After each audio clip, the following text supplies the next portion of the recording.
Prince Harry had prepared himself for conditions, warnings, even humiliation, but not for the final sentence waiting inside Prince William's message.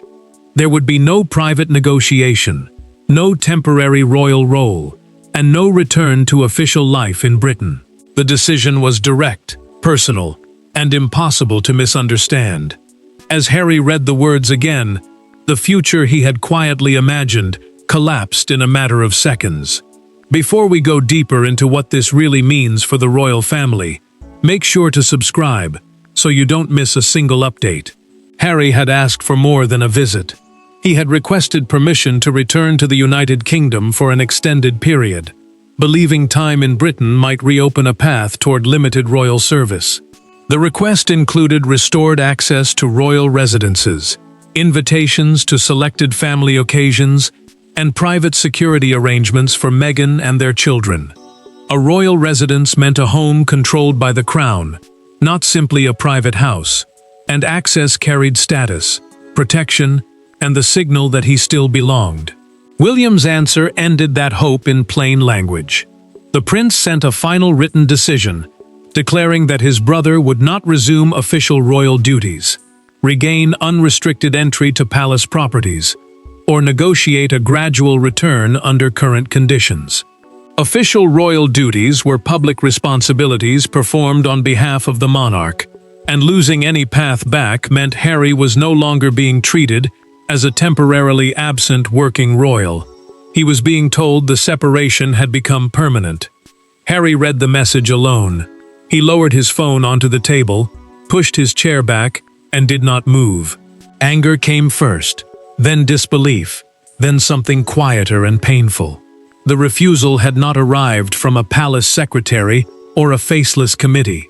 It had come directly from the brother, who once stood beside him through grief, pressure, and the promise that they would always protect one another.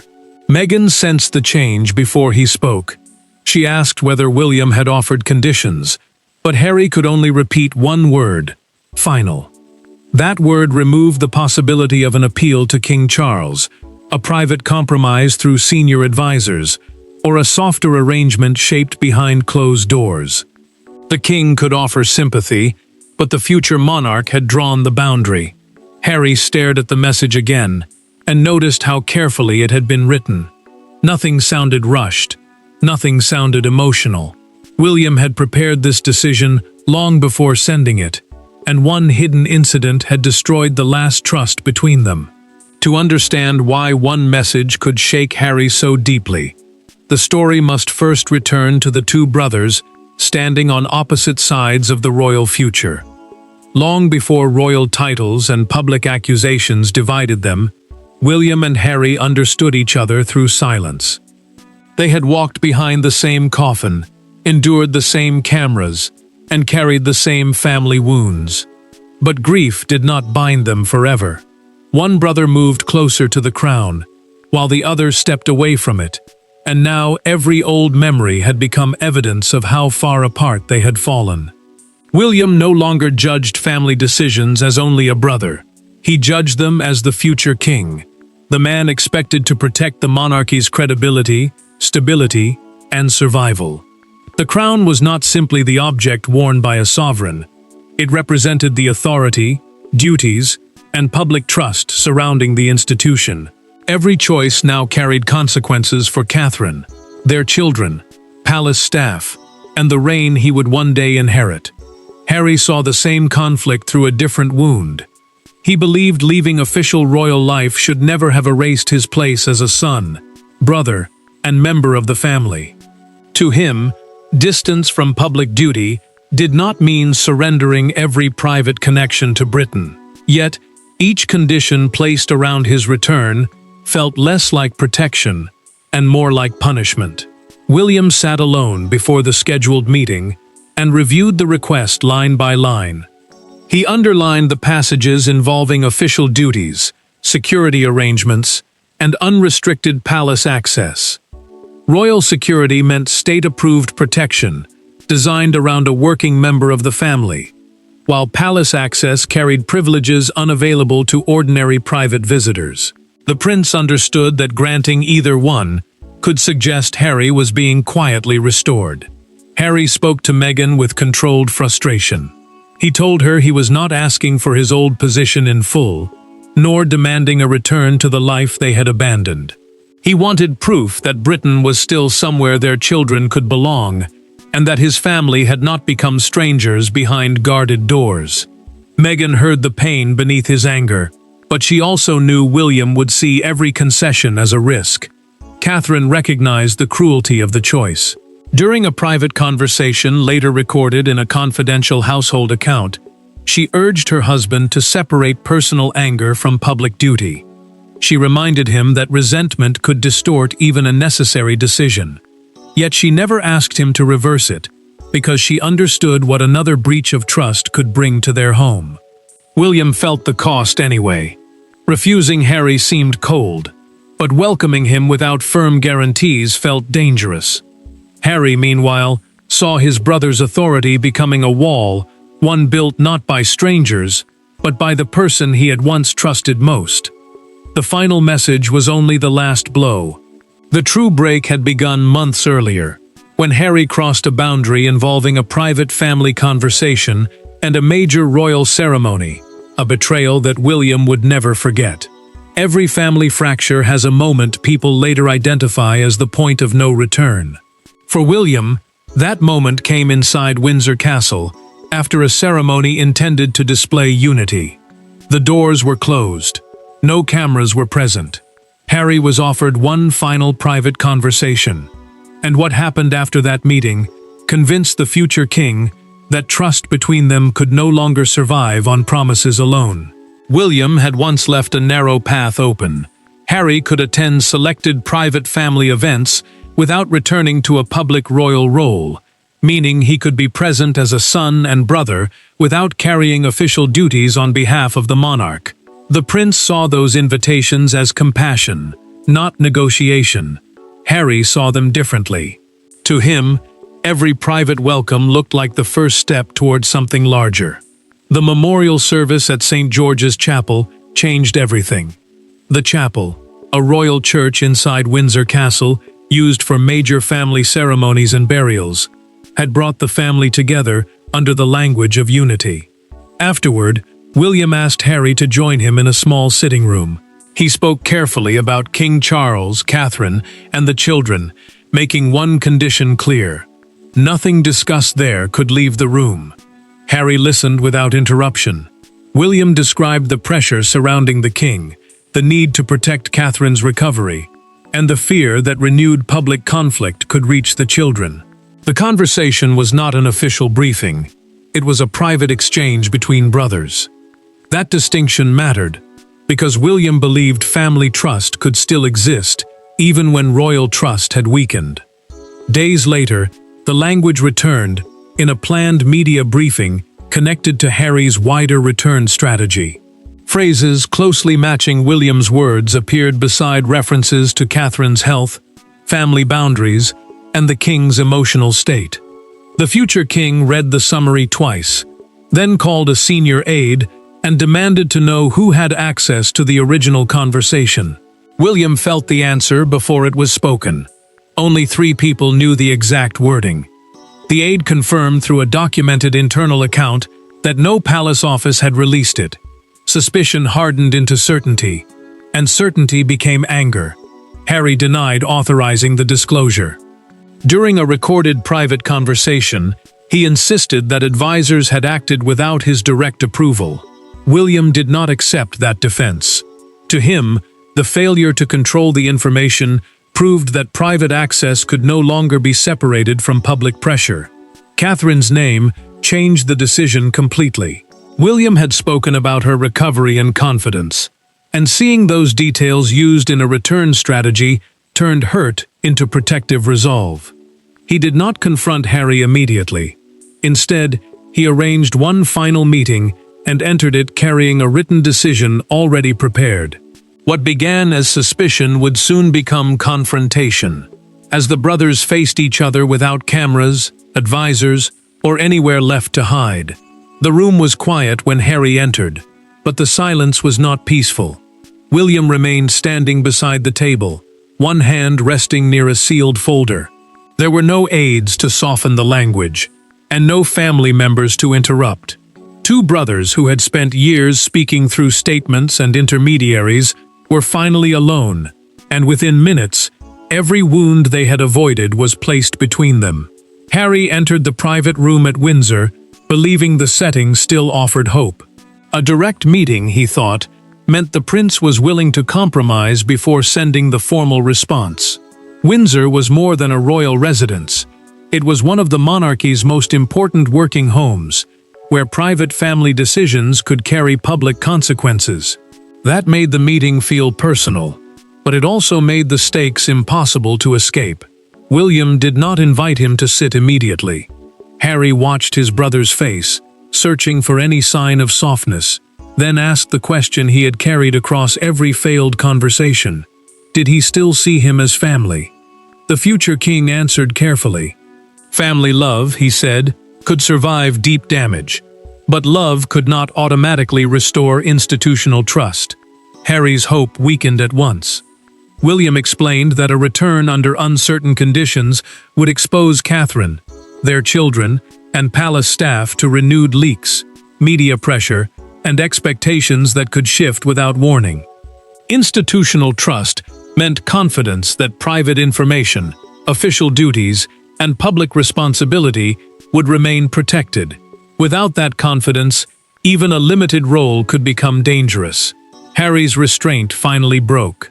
He accused William of using the crown to settle a personal grievance and pushed his chair back with sudden force. To him, the restrictions felt designed not to protect the monarchy, but to punish him for leaving it and speaking about what happened afterward. William placed the pen in his hand onto the table. He looked directly at his brother and said the decision was not revenge. It was the consequence of boundaries being broken again and again. The prince's voice remained controlled, but the words carried years of anger, disappointment, and fear. Harry offered one final solution. He said he would sign a confidentiality agreement and accept a probationary period, a temporary stage in which his conduct could be reviewed before any permanent role was considered. William refused. Trust, he said, could not be rebuilt through legal language alone, because the deepest damage had happened inside the family, not merely inside palace procedure. Harry understood then that the sealed folder was not a draft. William told him the formal message would arrive after he left. The meeting had never been a negotiation. It had been one last courtesy between brothers before the door closed.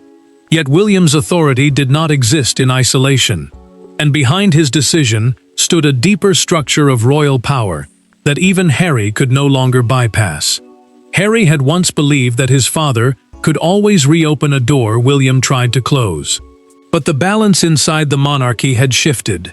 King Charles still wore the crown, yet decisions involving the next generation, royal residences, and the future shape of the institution increasingly passed through the Prince of Wales. This time, Harry was not facing only an angry brother. He was facing the man preparing to become king. William now held decisive influence over future royal duties, family access arrangements, and the protection of Catherine and their children. The Prince of Wales was the title traditionally given to the monarch's direct heir, meaning his judgment carried enormous weight over the institution he would one day lead. Every choice involving Harry could shape William's future reign, so he refused to treat the request as a temporary family disagreement. Charles felt the conflict more deeply than anyone around him understood. The king remained a father wounded by distance, but he had accepted that decisions affecting the next reign could not be controlled by emotion alone. He read William's proposed response in silence, removed his glasses, and placed the paper down without giving immediate approval. The final wording troubled him. Charles asked whether the message truly needed to sound so permanent, because he feared his younger son would hear more than a refusal of duty. Harry might hear exile. The monarch understood that losing official status was painful, but believing he had lost his family could leave a wound no title could repair. William did not soften. He explained that vague promises had kept the conflict alive for years. Every partial welcome created fresh expectations, and every later restriction felt like another betrayal. A clear boundary, he argued, was kinder than offering hope the monarchy could never honestly fulfill. Princess Anne supported that conclusion during a documented private consultation. She warned that an unofficial half-return would create confusion over accountability, status, and access. Accountability meant knowing who carried responsibility for a royal figure's actions. Without it, Harry could appear close enough to represent the crown while remaining outside the rules governing working members. Catherine saw the danger, but she also saw the cost. In a private conversation, she told William to be certain he could live with what followed. Harry would not remember the message as the work of an institution. He would remember that his brother sent it. William understood. He sent it anyway. When the decision finally reached Harry, its consequences would spread beyond royal duties. It would affect his planned visits, his security, his access to family spaces, and his fragile relationship with Charles. When the message finally crossed the distance between Britain and Harry, it did more than reject a role. It dismantled the future he had already begun arranging.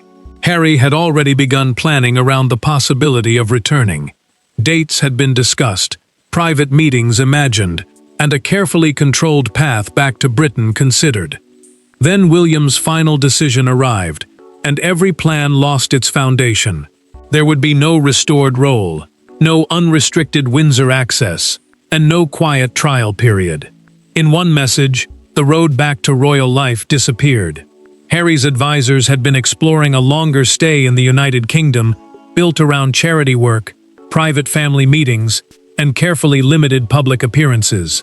A limited public appearance meant attending selected events without returning as a full working royal.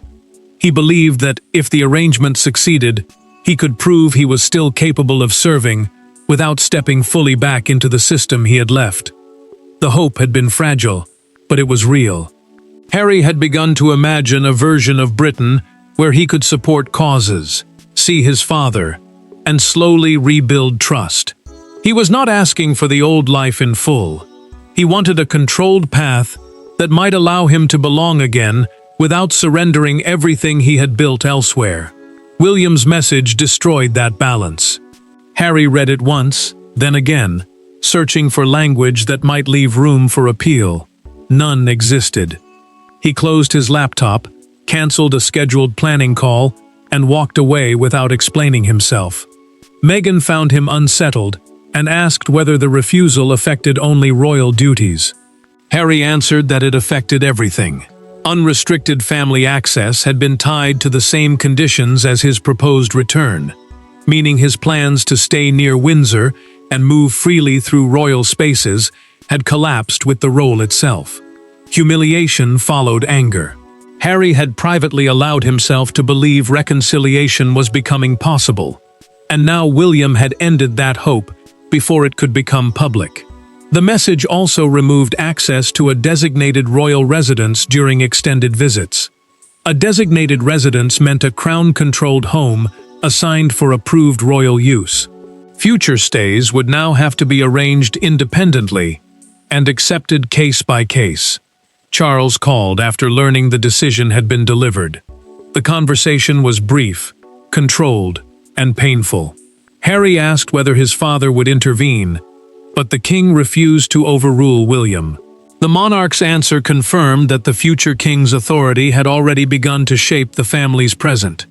Harry almost ended the call in anger. Then Charles said something that changed the silence between them.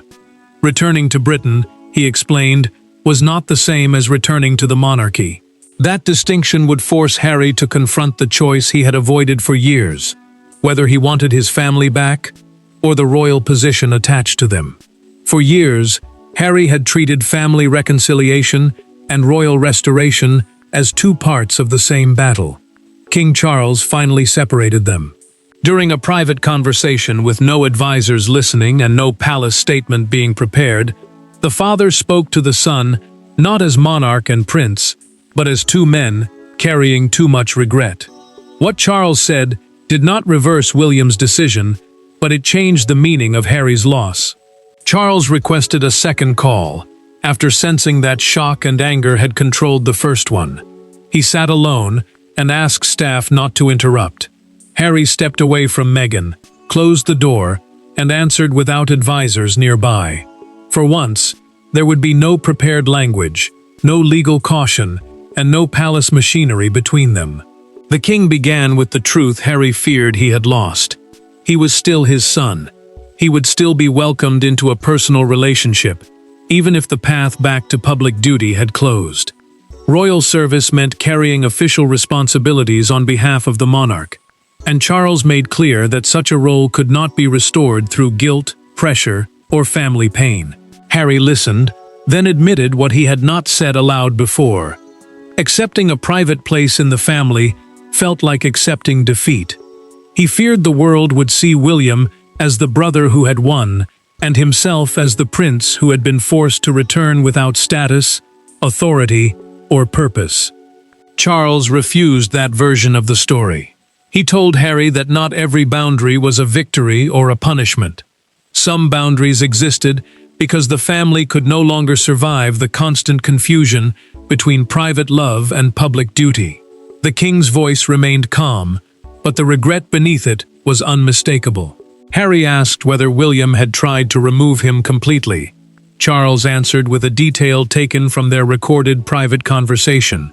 The prince had approved continued contact between Harry, his father, and selected relatives. The condition was simple. Those meetings could not be presented as steps toward an official comeback. The distinction cut deeply, but it also created space. Harry began to understand that the decision was final regarding royal status, not every family bond. He could still return as a son, a brother, and an uncle. He simply could not return as though the old structure remained waiting for him. Charles sensed the anger easing, though not disappearing. Harry did not forgive William, and the king did not ask him to. But the conversation changed the fight. The question was no longer how to force the royal door open. It was whether he could accept the smaller, more painful door that remained. Before either brother could absorb that private truth, the outside world transformed their family wound into a national verdict. By morning, the decision no longer belonged only to William and Harry. It dominated broadcasts, newspaper covers, and conversations outside royal gates. Some saw discipline, others saw cruelty. But one image captured the mood more powerfully than any debate.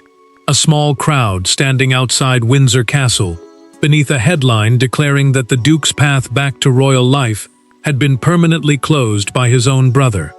Palace officials released a brief confirmation, stating that current working arrangements remained unchanged, and no official role was being prepared for Harry.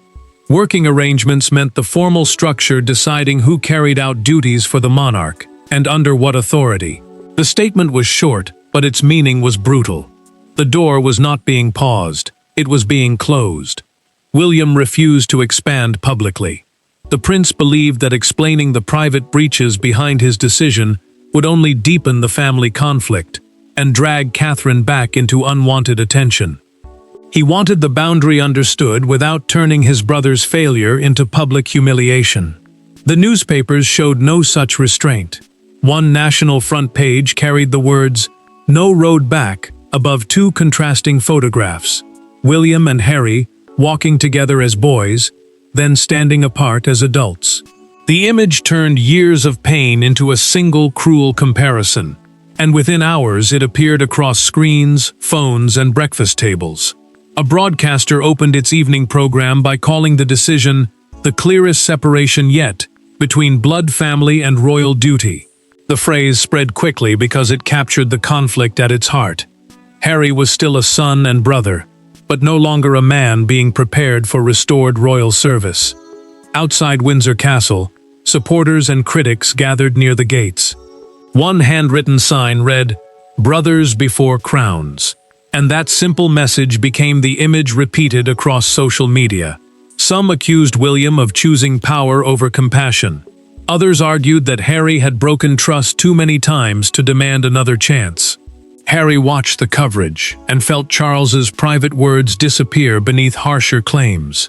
Commentators spoke as though he had been banished from Britain itself, not simply refused a formal role. The distinction his father had carefully explained was being crushed by spectacle. William saw the same headlines and acted quickly. He instructed palace staff not to use humiliating language and rejected a proposal to announce additional restrictions. The future king wanted closure, not punishment. Harry's advisors urged an immediate response. He refused. Another public attack, he realized, would prove William's deepest fears correct. With the world waiting for retaliation, Harry's final response would determine whether this moment became another explosion or the first real acceptance of what could never be restored. Harry had spent years believing the right conversation, the right apology, or the right moment of pressure could reopen the royal door. William's message ended that belief. Yet the final loss was not Britain itself, nor every connection to his father. It was the version of royal life Harry still carried inside him, the hope that he could leave the institution, challenge it publicly, and eventually return on terms of his own choosing. Harry finally accepted that he would not resume official royal duties, regain unrestricted palace access, or receive a transitional role under William's future leadership. A transitional role meant a temporary position designed to ease someone back into public service. That option was now gone. Future visits to the United Kingdom would be private, with security and accommodation arranged separately instead of through restored royal privileges. The final choice came quietly. Harry opened William's message one more time, read the last paragraph, and let the words settle without fighting them. His advisors had expected an angry response, perhaps another public statement, or a carefully timed challenge. Instead, he archived the message and closed the screen. Meghan listened as he admitted what had changed. Harry told her they would no longer build their family plans around the hope of a royal return. Britain could still hold family ties, memories, and private visits, but it would no longer be treated as the place where his old position waited to be restored. For the first time, he separated home from status. William received confirmation that his brother would not challenge the decision publicly. The prince said little. He simply closed the folder that had remained beside him since their confrontation at Windsor. The future king had protected the monarchy, but the victory carried no triumph. He knew clarity had cost him something personal, that authority could never replace. Charles felt the same mixture of sadness and relief. The king understood that the cycle of appeal, expectation, rejection, and public conflict had finally been broken. His sons had not reconciled, but they had stopped pretending that reconciliation required the restoration of Harry's old life. The emotional verdict was final. William protected the institution by closing the royal door. Harry protected what remained of his dignity by choosing not to force it open again. The crown chose clarity over sentiment. The future monarch accepted the personal cost of authority, and the estranged prince understood that home could still exist, but his former royal place within it was gone forever. The message shook Harry because it ended his last illusion, but in accepting its finality, both brothers stepped out of a conflict that had trapped them for years, and the monarchy moved forward, without pretending the past could be rebuilt. Thanks for watching. Please don't forget to like and subscribe, and we will see you in next one.